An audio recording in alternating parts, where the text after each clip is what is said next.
everyone. Welcome to the virtual conference on reinforcement learning for real life.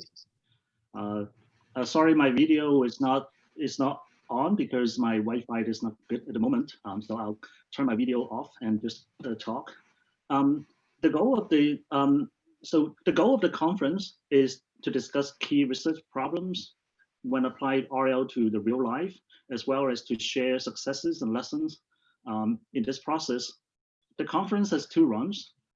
The first Atlantic run focused on healthcare applications, while the current Pacific run will cover other application domains as well. We'll start with a panel discussion where we have a group of experts from both academia and industry to share their stories, insights, and perspectives. If you have any question about RL for the panel, please feel free to submit it on Chicider or at the channel of Slack. And after the panel, we'll have a poster session. It's amazing to see a long list of interesting works.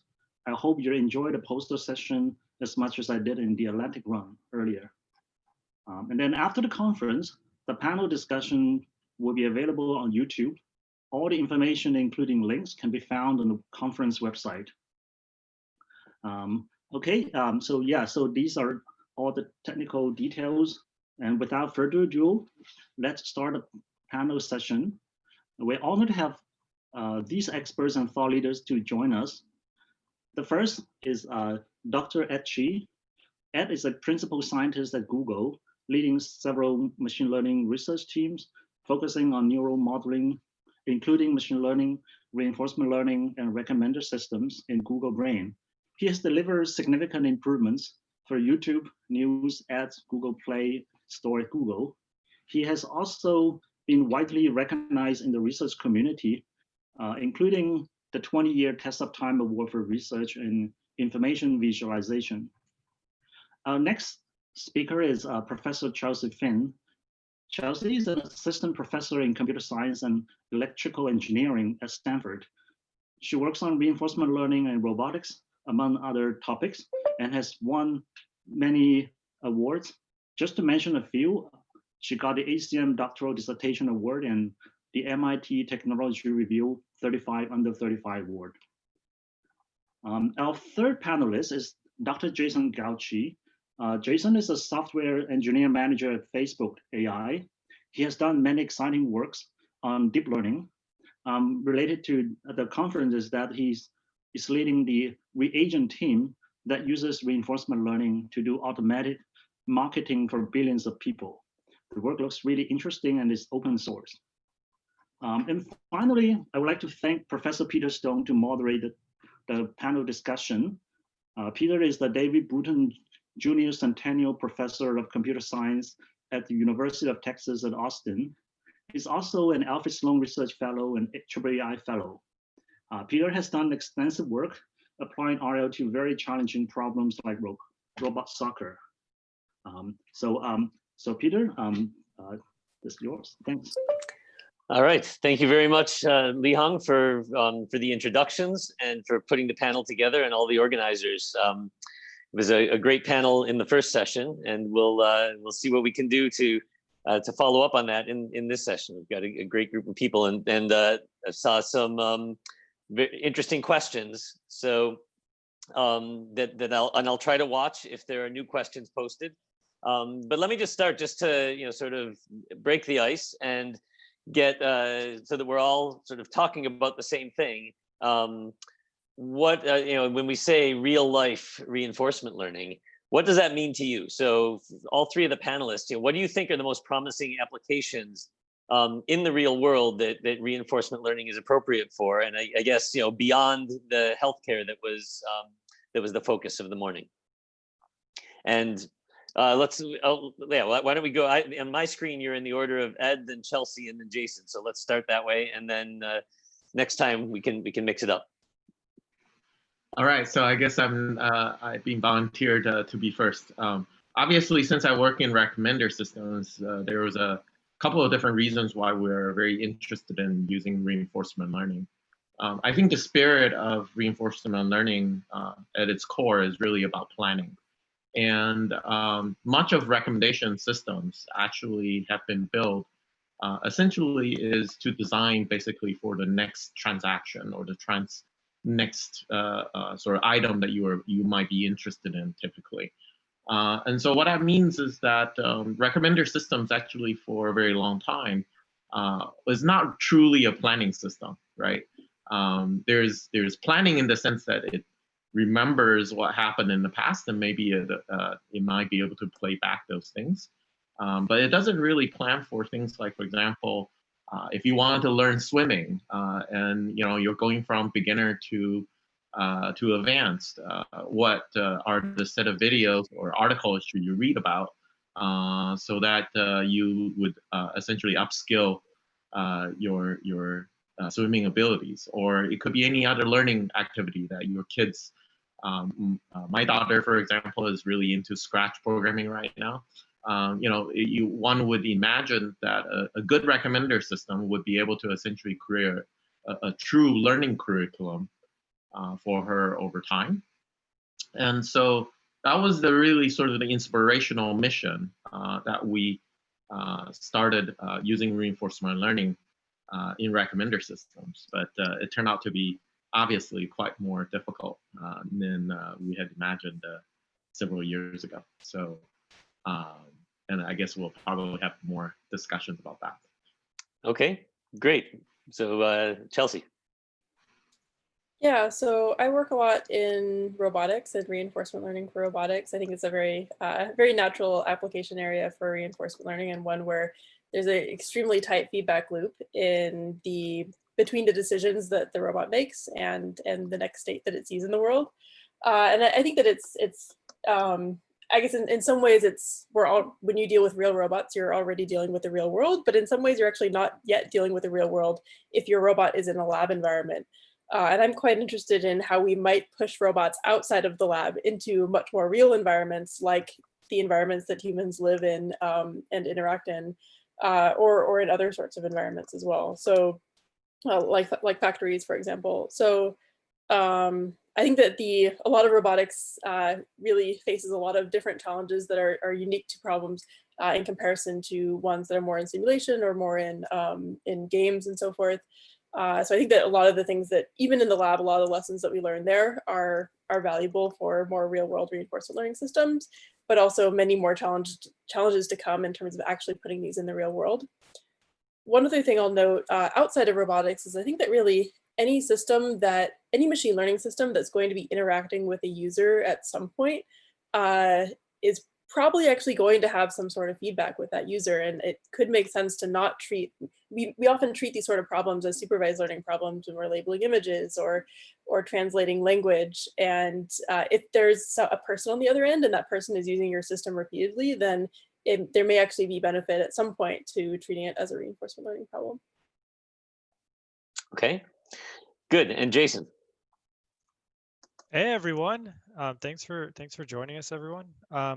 Yeah, I mean, Ed and Chelsea, really hit the nail on the head. I mean, for me, RL in the real world is ultimately about making decisions, and you most of the time when you're doing machine learning, the goal is to make some kind of a decision. I mean, imagine you're doing some classifier to classify dogs versus cats, some image classifier.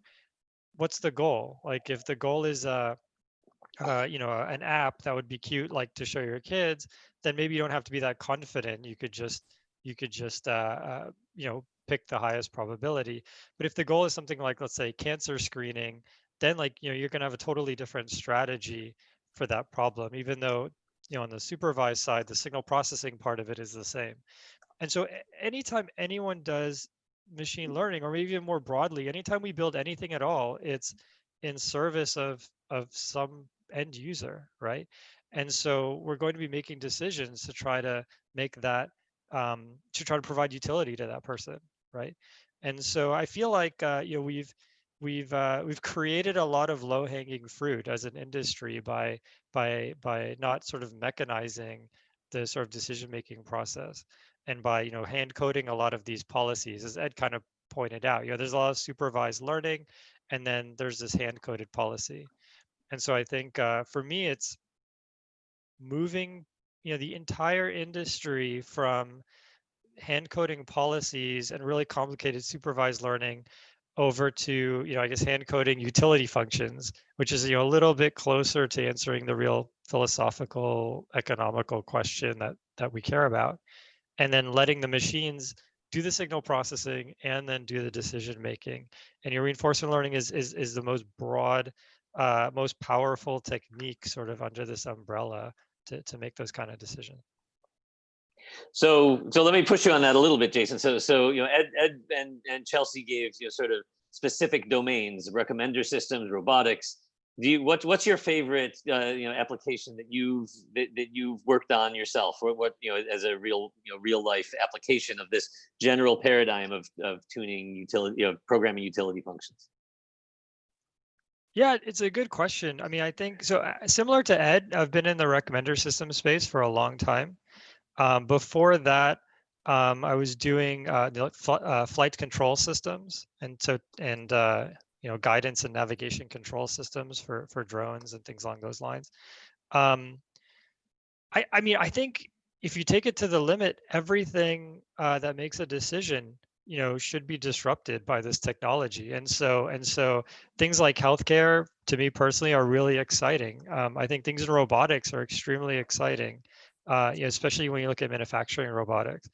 These aren't areas that I've tackled myself, but I think that there's huge opportunity, and anyone who's building software for anything could look at this and figure out how it can work in their field. Great. So so Ed and Chelsea, Jason both gave some things he has worked on, flight control systems and recommender systems, and then reached a little further and said, okay, here's some great applications that I haven't worked on yet, but that I'd like to in the future, healthcare and manufacturing. So what first Chelsea and then Ed, what do you see as the something you haven't worked on yet, but that you see as an exciting application that you'd like to move to in the future for RL?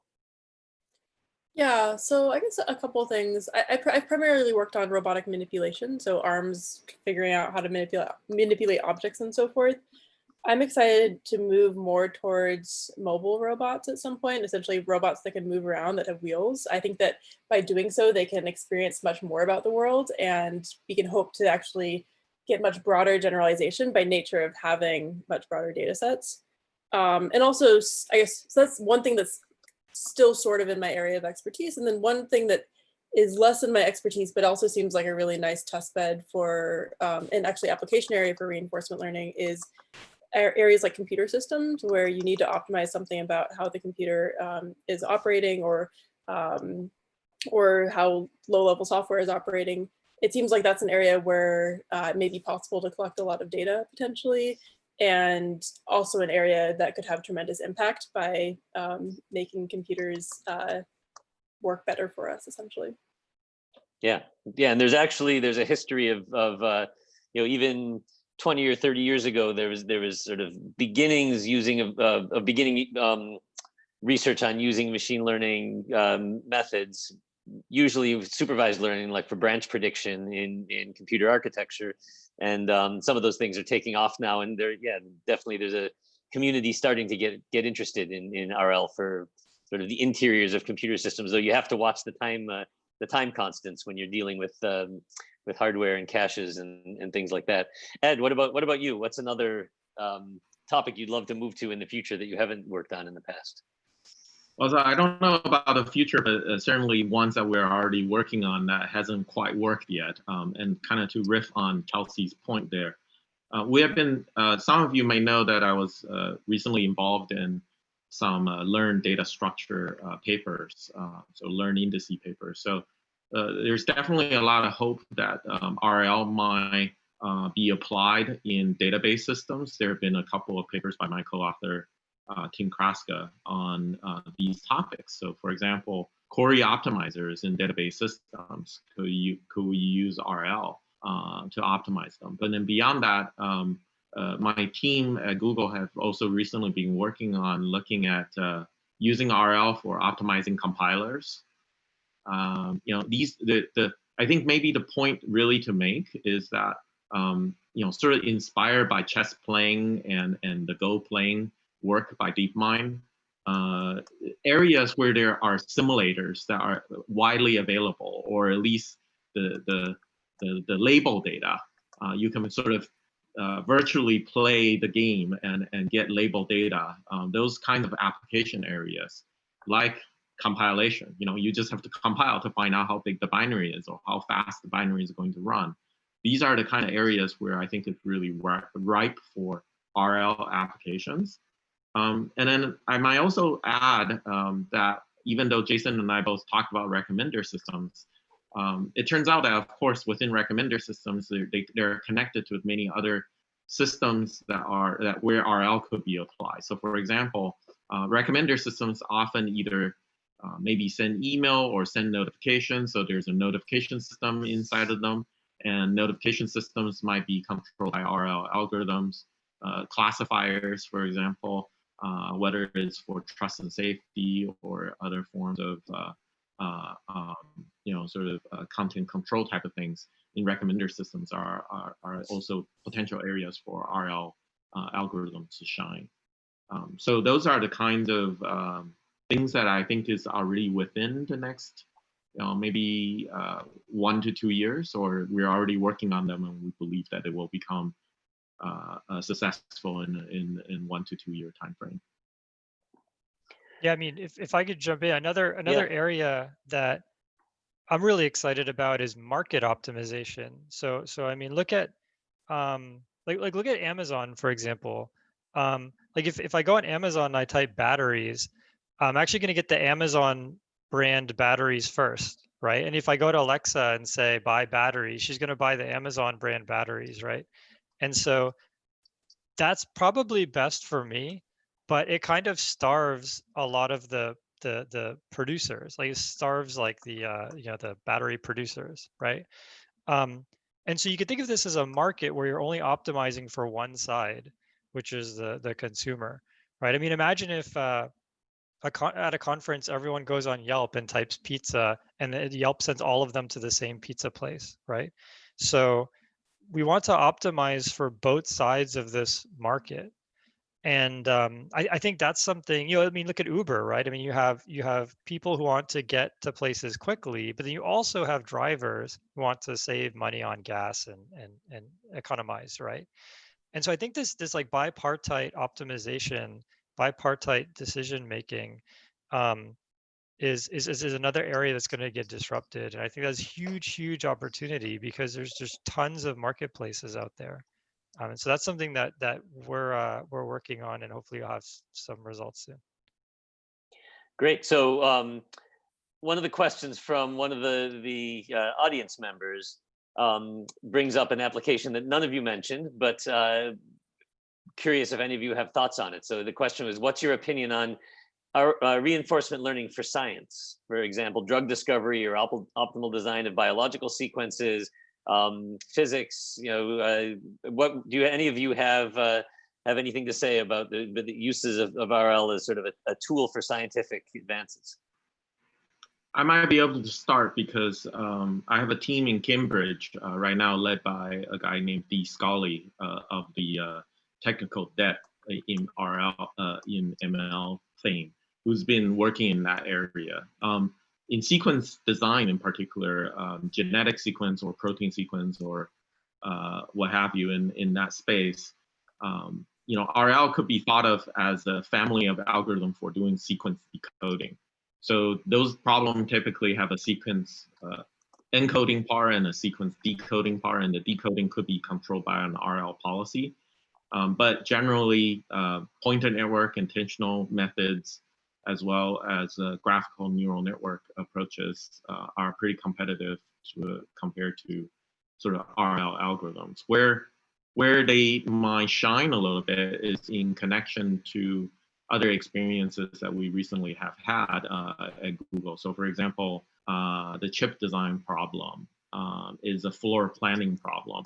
And that's basically a geometric sort of bin filling 2D, 3D-ish, not quite 3D, but 2.5D kind of planning problem, layout problem.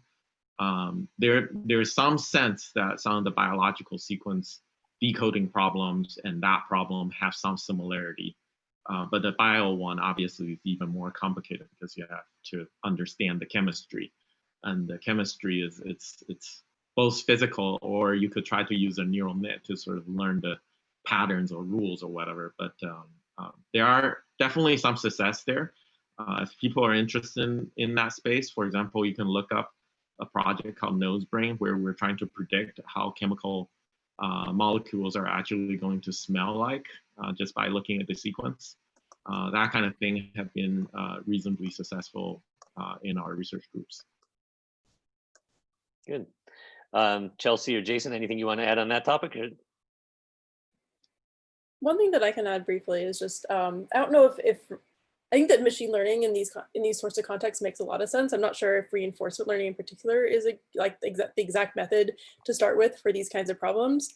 But I will add that I know that there's, well, with the caveat that this is not in my area of expertise, there is work on using meta learning for some of these kinds of problems, like drug discovery, for example, where you may have kind of a little bit of data for a lot of different molecules or a lot of different potential drugs, and in terms of a little bit of data, their interactions, and if you can leverage that data with a meta learning algorithm to quickly kind of predict the sorts of interactions that you might get for a new drug or a new molecule, that's kind of exactly within the lines of a meta learning problem statement. Good. Yeah, and I guess I can throw in also on that question. I've had a collaboration with a colleague of mine, Mike Mock, who is a neuroscientist who studies the cerebellum, and we've had some very interesting exchanges looking at the kinds of problems his cerebellum simulator, which is designed to be biologically plausible, the kind of problems that it can solve compared to the kinds of problems that reinforcement learning algorithms can solve. And you know, and trying to understand to what extent is the cerebellum doing reinforcement learning versus supervised learning versus model predictive control. And this is something that I think there are a lot of potential connections between neuroscience, certainly, and reinforcement learning. There's a chapter in the most recent edition of the Sutton and Bartow book that look at those connections as well. So that's also an obvious place to look. Let me move on to another question. So Ed, you sort of offhand said at the end of the first question, you said that you've been working on recommender systems and that it ended up being more difficult than you thought. And I think this is a common something that we all come across when I teach my class in reinforcement learning. Students often say, "Oh, reinforcement learning worked in Grid World and Mountain Car. I have this problem. It should be easy to apply." And then we often find that it's more difficult than they thought. And so I guess what are the examples that you've come across? What are the specific challenges? Chelsea in robotics and user interaction, and Jason in flight control systems, and Ed in recommender systems. In what ways was doing reinforcement learning in these kinds of settings more difficult than you thought, and how did you address them? Let's start with Chelsea this time. We'll go Chelsea, then Jason, then Ed. Yeah, I think that, in general, I think that so many things about robotics are hard. I think that it's so easy to underestimate how hard it is, simply partially because manipulating objects is just so intuitive and basic for us that it seems like it should be so intuitive and basic for robots as well. But of course it's not, and robots don't don't have the experience that we humans have in many ways. So I think that's one reason that makes it easy to overestimate. And I still remember when I took my first robotics course, I thought it would be easy to kind of plug in existing algorithms and get a robot to do something. And always the system does something that is a little bit different than what you might expect. I think that there are a lot of challenges when moving from simulation to the real world that you may not expect. Things like not being able to reset the environment at the beginning of every episode without a human literally doing that. You can sit there and help the robot reset the environment every time, but it gets a little tedious after a while. Things like reward function design, which I think is in general a problem. What sort of reward function do you give to the agent? Designing the reward function may be harder than the problem itself. Like if you want to pour water from one cup to another, the reward function would need to be able to recognize liquid, essentially. What else? Those are two examples, I guess. Also handling perception is a really big part of the problem as well, and being able to figure out perceive the world and see, which in many ways is a whole other subfield of AI in itself. Yeah, I know. The first time one of the first applications I did reinforcement learning in robotics was learning a quadruped robot learning to walk. And I think one of the biggest reasons it made a splash when it did was that we didn't have to reset the robot. It could just walk back and forth itself. And that was something that sort of made a big difference, because that's often not the case in robotics applications. Jason, what about you?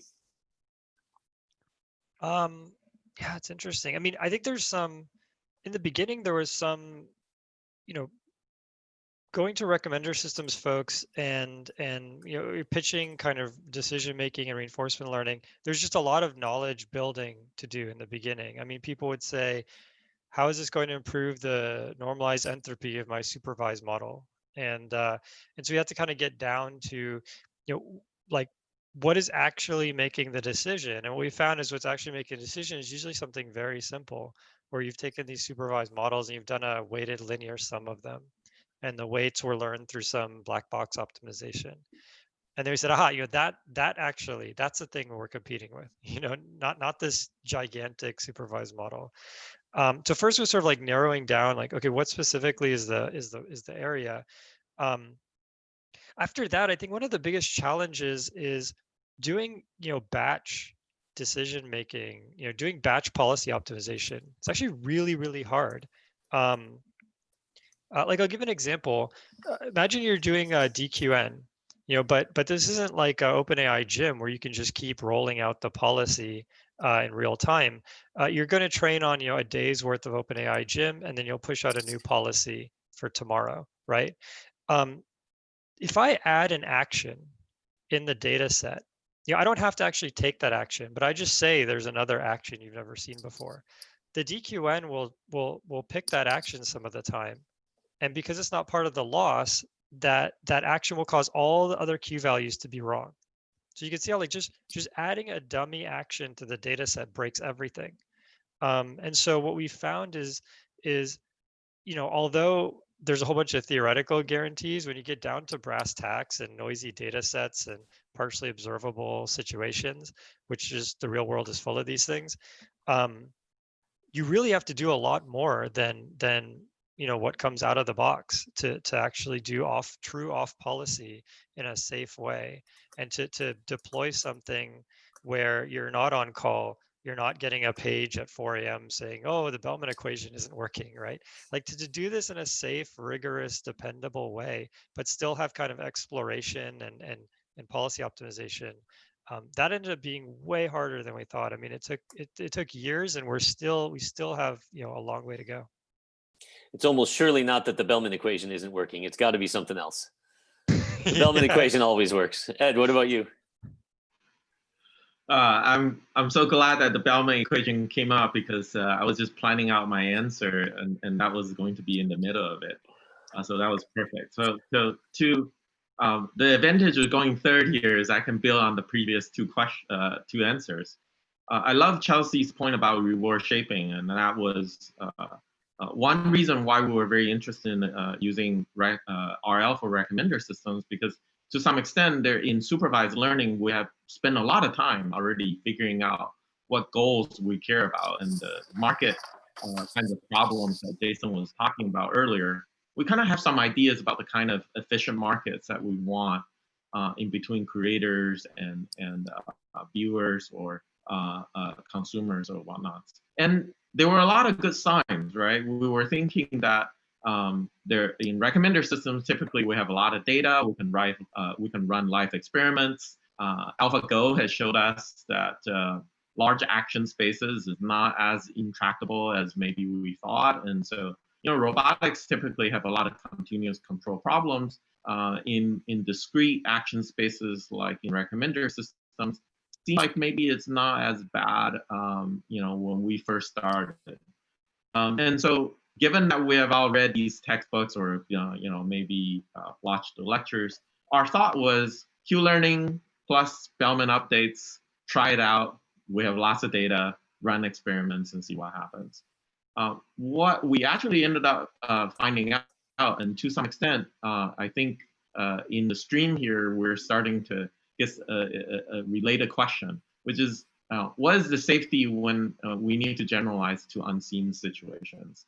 Well, what we found out as we try to apply these algorithms is that Q learning is not at all reliable.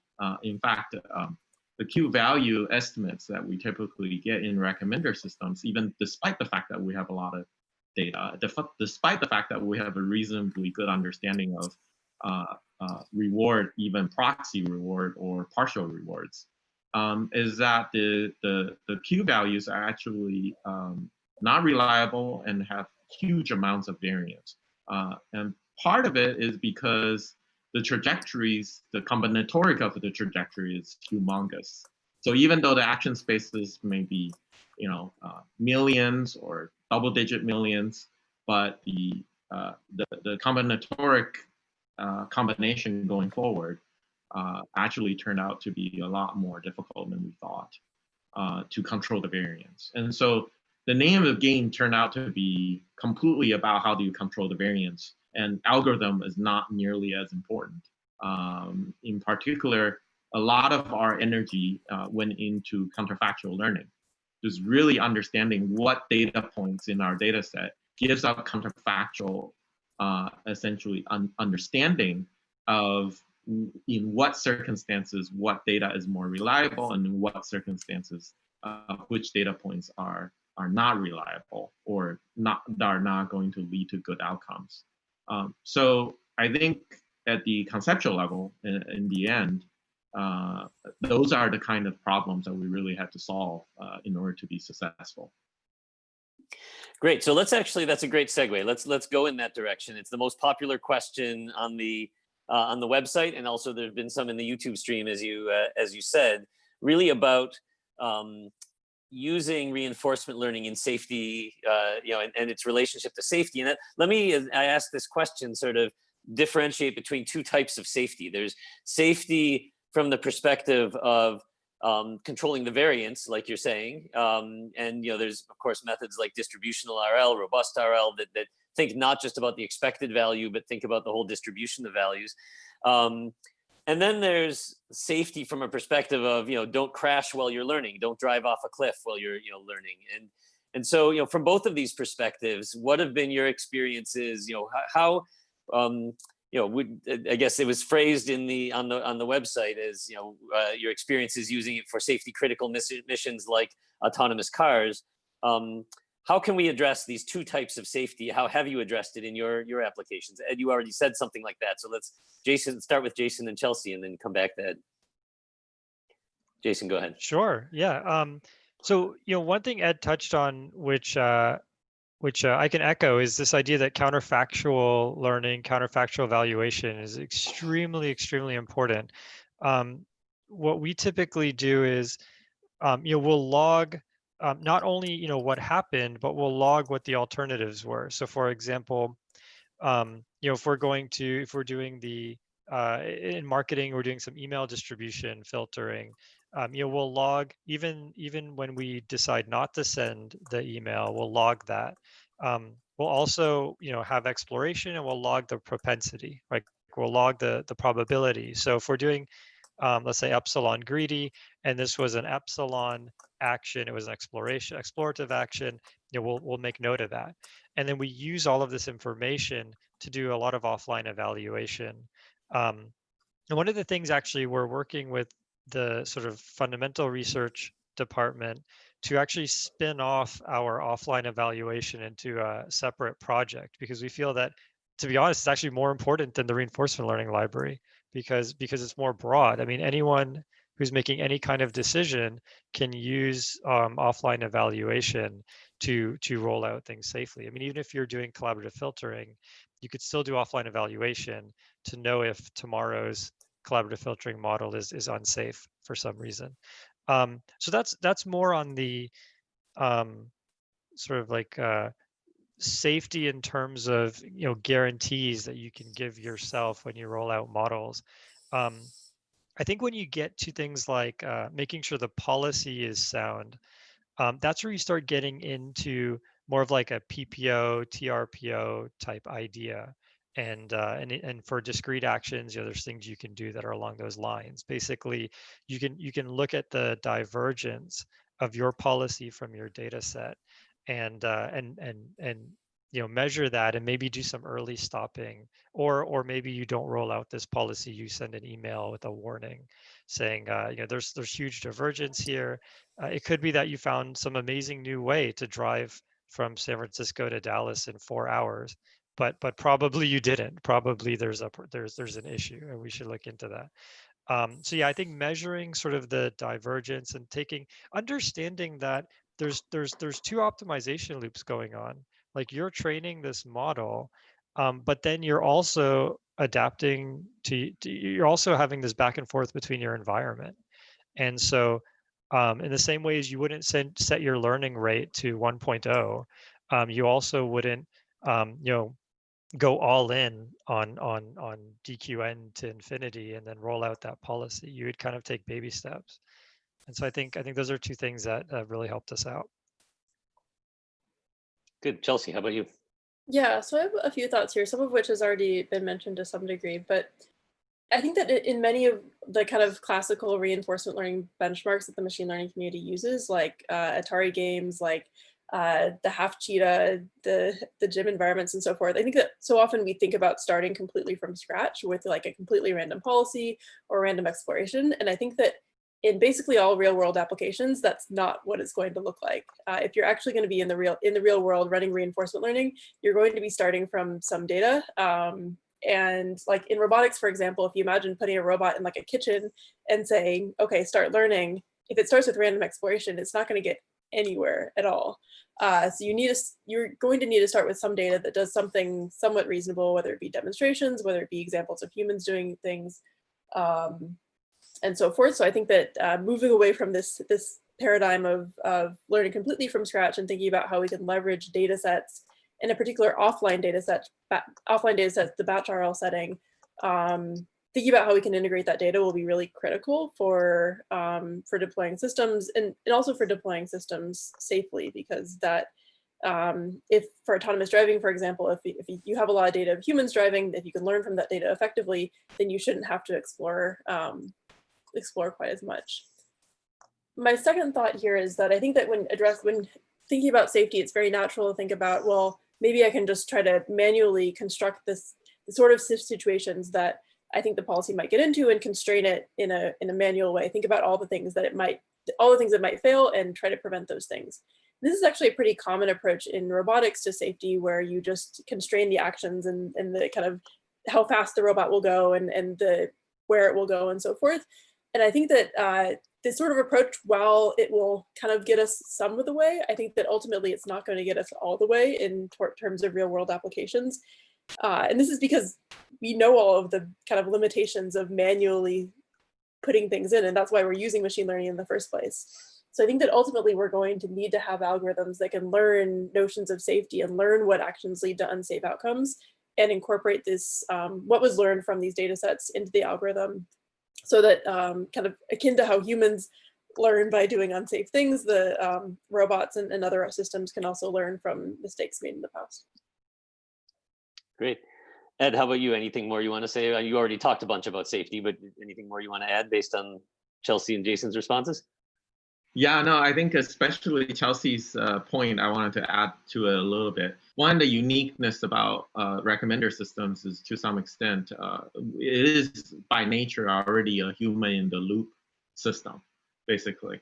And when I think about how to apply RL systems, is that it is critically important in designing these practical systems for you to understand essentially what's the, when we talk about batch RL, what's the time interval between the next time the model is going to basically refresh. So if you think about the planning problem that you're doing in applying RL, you're only planning basically as far as to the next time that the model is essentially refreshed for the user. And so you have to think about how far you're planning ahead, and the safety problem therefore is connected to, because the variance, if you have to plan for a whole week, for example, is very different. Now, I mean, imagine the analogy that I give to people a lot on this is, imagine that you're going on well, not in these days with the virus and everything, but imagine that you're going on a trip for one day and you can look at the forecast and decide what to bring with you versus going for a month or 6 months. Now, the amount of things that you bring are a lot more because you have to plan for a lot more various different kinds of weather. It's the same thing in recommender systems. The longer the plan, the more they have to deal with more variety of different possibilities.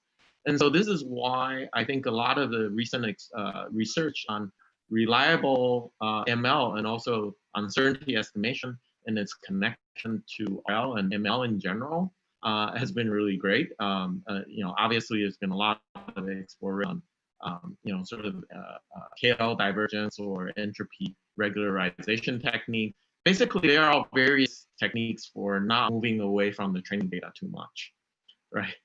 And that's one way in which you can control for safety is basically you say, I'm not going to be planning for more than 6 hours or 24 hours, and I'm not going to deviate from my training data by this much.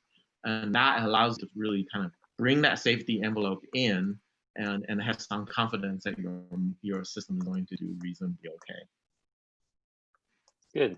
So actually, let me circle back, and expand on something you said, Chelsea. So as you said, in robotics, you often don't want to learn from scratch. And I know the example of the kitchen, Leslie Cabling talks about a lot as well. You don't want the robot to learn in your kitchen. You want it to come ready to just learn some things, and do most of the learning beforehand in the factory.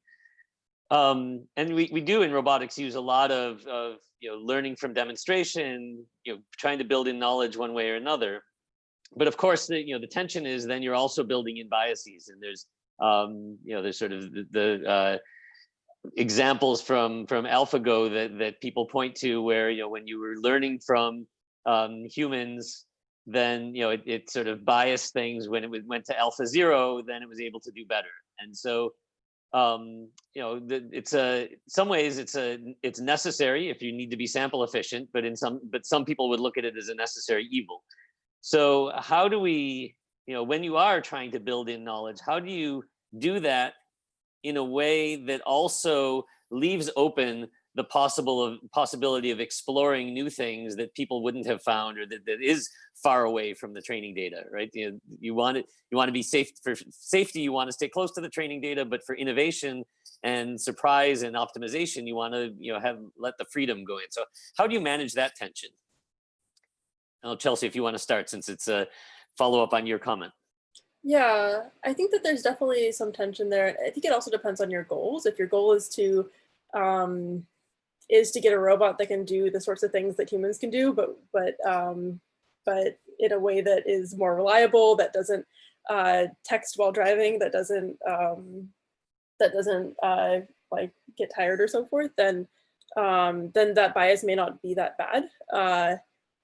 I think that if you are running some sort of reinforcement learning, then rather than imitation learning, for example, then you do have the ability to go beyond the capabilities of what's in the data. So that's always something good. And in the AlphaGo, for example, I think the data that they trained on, they were able to get better far better than what the data that was trained on using reinforcement learning. Although, of course, it wasn't hitting quite the upper limit of what it was able to accomplish. So in some ways, I guess, I think that robotics is such a hard problem that I'd love to even get to the kind of the equivalent of AlphaGo in this setting as kind of a first step. And maybe from there, we can think about doing even better. Okay, Ed or Jason, anything you want to add on this sort of tension between building in or importing knowledge versus allowing freedom to explore? Yeah, I can jump in. So I think so one thing that's really interesting is when you see the river change directions, right? And so just in general, when you see this phenomenon, it's interesting just in life. And so one of the places where the river has changed directions is we started off with, before deep learning, we were doing image processing. We did sort of SVD, and then we created some latent space, and then we would do a linear model like SVM or something like that. And the idea there is you can't just do SVM on pixels, right? And then we went deep learning, which went straight from pixels to some supervised signal. So we trained great ImageNet models, right? And then now we're using sort of transfer learning. And so it's that the river has kind of come back the other way, where someone else, a Google, a Facebook, has trained this enormous BERT model for us, and then we just use it. And maybe the weights change slightly, but we're just willing to tolerate that bias because this enormous self-supervised system has been pre-trained for us, right?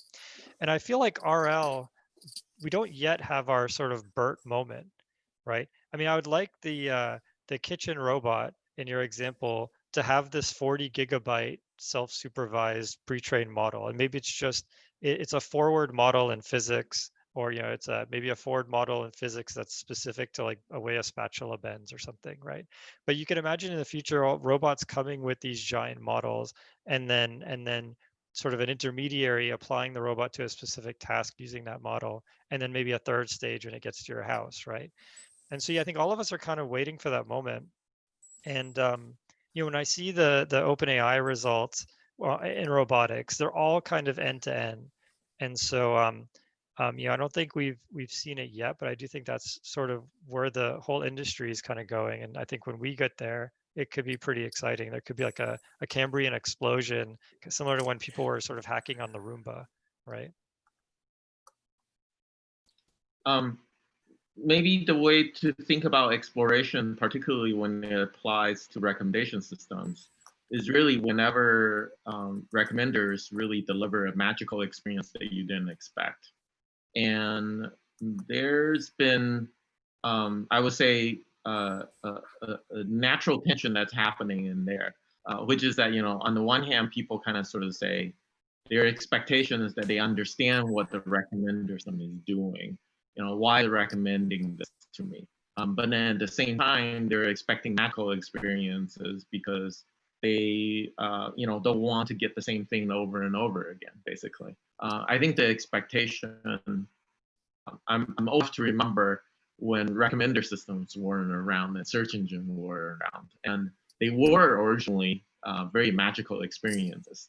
There was a time when search engines like Archie actually took multiple minutes to return results. And now our expectation is completely different. So I think the challenge in applying RL, in particularly in recommender system, thinking about exploration, is how can we really kind of magical experience? And so it goes back to my original point, is the day when we can use RL to really deliver a curriculum, that would be the point where we would say, oh, that we've succeeded, and it really is magical and exploratory. Good. So let me shift gears a little bit. We've had a couple of questions both on the website and in the YouTube stream on benchmarks. And so a question is, what are there? One was phrased, should we put more efforts into developing benchmarks closer to real life problems? Another version was, can we train a reinforcement learning policy only based on a fixed data set? From your perspective, is when we're talking about reinforcement learning in the real world, or for real life, are those inherently one-off specific applications where you're going to be working on the details, and it's it doesn't really is not conducive to benchmarks? Or are there ways that we can develop benchmarks that are different from the Mujokus and those kinds of things, and pole balancing and grid worlds, that allow us to study the problems that are the bigger challenges when you try to apply things? How do we do that? Any one of you. I'm not going to pick the order this time. All right, I'll take a crack at it. Go ahead, Jay. So, okay, one thing I would dismiss the idea of like one-shot RL. So you have a training data set and your RL policy is optimal.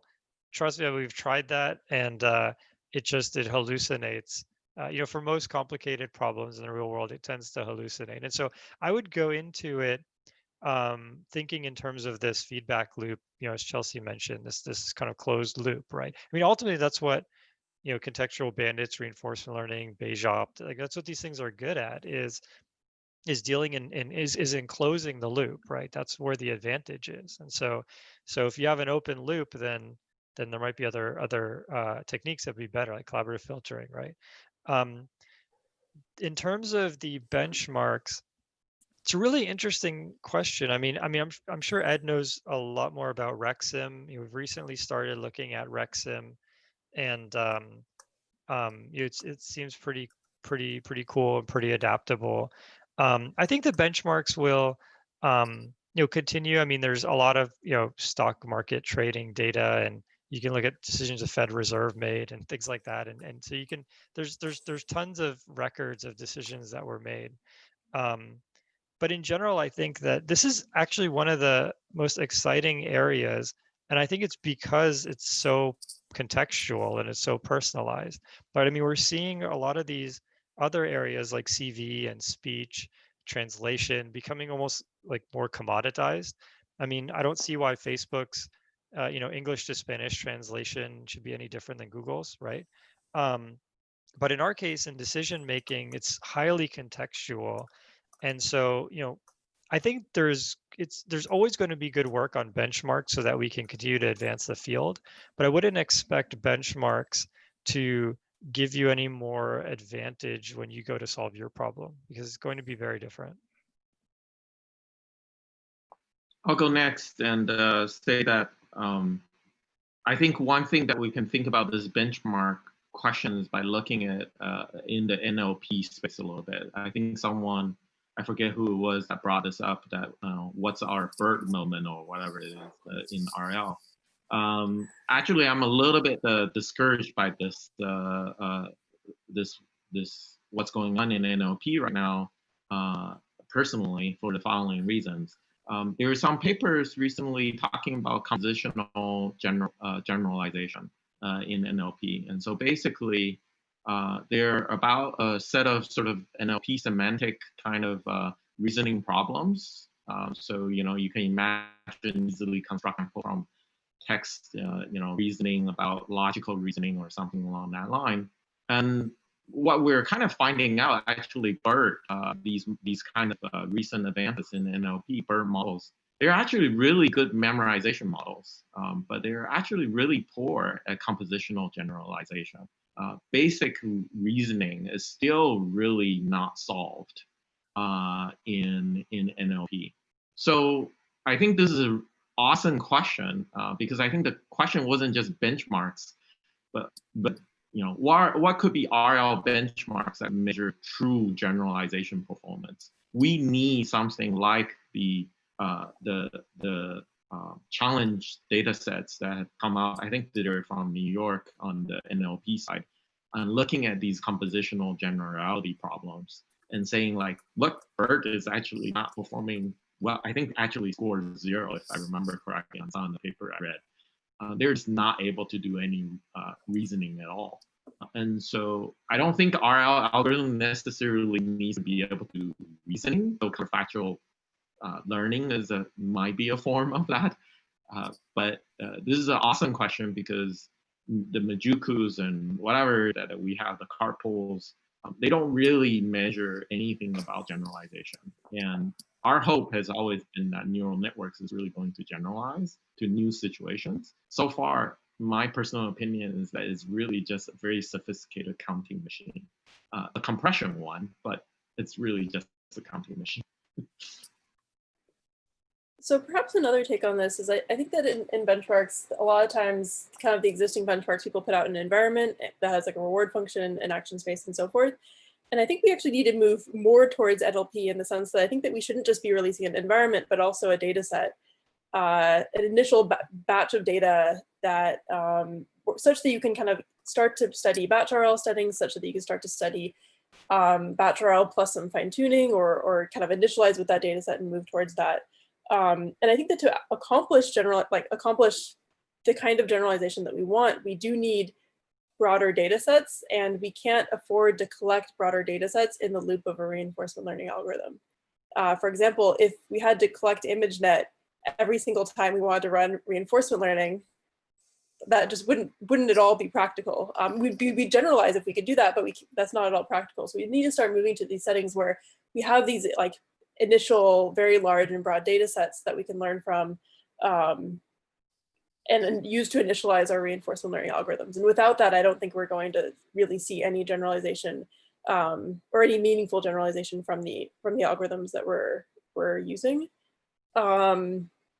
Some existing benchmarks that I'm aware of that I think are starting to go in this direction is there's this D4RL, datasets for deep data-driven reinforcement learning, that has a few different domains, including kind of simple Majoko domains, but also Carla, which is an autonomous driving simulator, as well as a traffic simulator as well, and I think some others. There's also a benchmark that DeepMind put out, I think last week, called RL Unplugged, that is somewhat similar in flavor, is also looking at this batch RL setting. And in the context of robotics, we've also started to put out data sets as well, data sets that of robots interacting with objects. We also we put out a data set actually of multiple different robots interacting with multiple different objects, in multiple different environments, interacting with many different objects. And that's in an effort to hopefully move towards a setting where we're actually sharing data across labs, across robots, like the rest of machine learning, essentially. And ideally, I think it'd be great if these benchmarks can also not just engage the reinforcement learning community, but also people outside of the reinforcement learning community. For example, some of the robotics benchmarks that we've put out, people have used in video prediction and evaluating video prediction models, which is essentially learning a model in reinforcement learning. And these are people that really aren't experts at all in reinforcement learning, and they've been able to help us make progress on the reinforcement learning problem by building better models. Yeah, so I mean, agree completely on that. And I can't. There was actually about 10 years ago, or 10 or 15 years ago, there was a formal, sort of an organized reinforcement learning competition that sort of was trying to go towards being a benchmark of sorts. The challenge there is that we always found is that fixed data sets are challenging for reinforcement learning, because it's all about decisions, and every decision you make takes you away from the data. You get away from the region of the decision space where the data was collected. And so in some sense, you need a full simulator to be able to evaluate generalization. But if you have a full simulator, you're, almost by definition, it's a toy domain, or you're not in the real world. And so, how do you make a benchmark for the real world? I also can't, resist putting on my my hat as the current president of the RoboCup Federation and say, the robot soccer and the RoboCup world is sort of designed, has always been sort of a benchmark in the sense of, you can take your full algorithms and pit them against other people's approaches. And it's just like Chelsea said, it's not all reinforcement learning people. It's some people doing reinforcement learning, and it's other people doing, other approaches. And, that's there've been some successes, but, it's not always that reinforcement learning, or even often that reinforcement learning takes the day in that kind of a setting yet. And so, I think that's looking for more environments like that, and looking for where RL really dominates, not just itself, but or a particular RL against other RL algorithms, but also other approaches can really maybe be that moment for the community. I think we're almost out of time. Let me just give everybody an opportunity to make a final 30-second or so statement, if there's anything you feel like you wanted to get across that you haven't yet. Let's go Jason and Chelsea, and then Ed, and then we'll wrap up. Cool. Yeah, thanks everyone for tuning in. Yeah, I mean, as I said kind of in the beginning, this is the most exciting field, in my opinion. I mean, this is the next kind of big wave. I think there's so much low-hanging fruit. There's just every single industry, every single software developer is anytime you write any piece of software, you have an audience in mind. And so you're ultimately making decisions trying to improve that person's life, right? That audience, the lives of the people in that audience, right? And so, I think this technology will kind of move people more to focusing on the economics and the philosophy of whatever they're doing, which translates to better products. And yeah, I think it's an amazing space. I'm really glad people here are excited about it. And yeah, I'd love to see where it goes. I wish I had a crystal ball and could see what happens in 5 years. Great. Yeah, I also think it's we're kind of in an exciting place in reinforcement learning, where things are starting to work in simple problems, and hopefully will start to work in more challenging problems. One thing we didn't really touch on much in this conversation that I'd like to kind of iterate as a really huge challenge is the challenge of reward functions. I think we really need to be thinking hard about what the reward functions are, where they come from, the process of designing reward functions. And I think that these will become increasingly important as we actually deploy reinforcement learning systems that are interacting with users. And with any machine learning application that's actually deployed in the real world, we also need to think about kind of the ethics and the actual impact of these systems on society more broadly. And so I hope to also see, as the field matures, also more work kind of at the intersection of fairness and ethics and transparency and so forth, and reinforcement learning, as we start to trust these systems more with our society, essentially. I love Chelsea's point just now about thinking about the fairness issues, particularly as we apply these RL algorithms in recommenders, for example. Those are first and foremost often in our minds. And indeed, we're actually working quite a bit looking at reward function design so that we end up with good outcomes from a fairness perspective. And so those intersections are very exciting areas for us to explore. I should say that RL turns out to be actually one of the biggest contributors to recent progress in recommenders. And so I do think that there's a lot of exciting new work that will come out in the next couple of years in this space. Great. Well, that's a really good sign for a successful panel. If in the last 2 minutes, some new topics come up that could lead to another hour of discussion, but we don't have time. So thanks to Ed, Chelsea, and Jason for making it really easy on me as moderator with all your great contributions. And thanks to Li Hong and all the organizers of the workshop for inviting the four of us to this panel. And thanks everybody for watching. And thank you, Peter, for moderating. My pleasure. Yeah, thanks a lot. So back to you, Li Hong. All right, thanks, Peter, and thanks to all the speakers on the panel. This is really great, and I've learned a lot, and hope everyone enjoyed the conversations. This is, I think, we're running out of time, and this is the end of this panel session. We'll have 2 hours for the poster discussions, and if people interested in the posters can find the corresponding links on the website. And then, okay, I think that's the end of the session, and thanks again to everyone. Bye. Bye.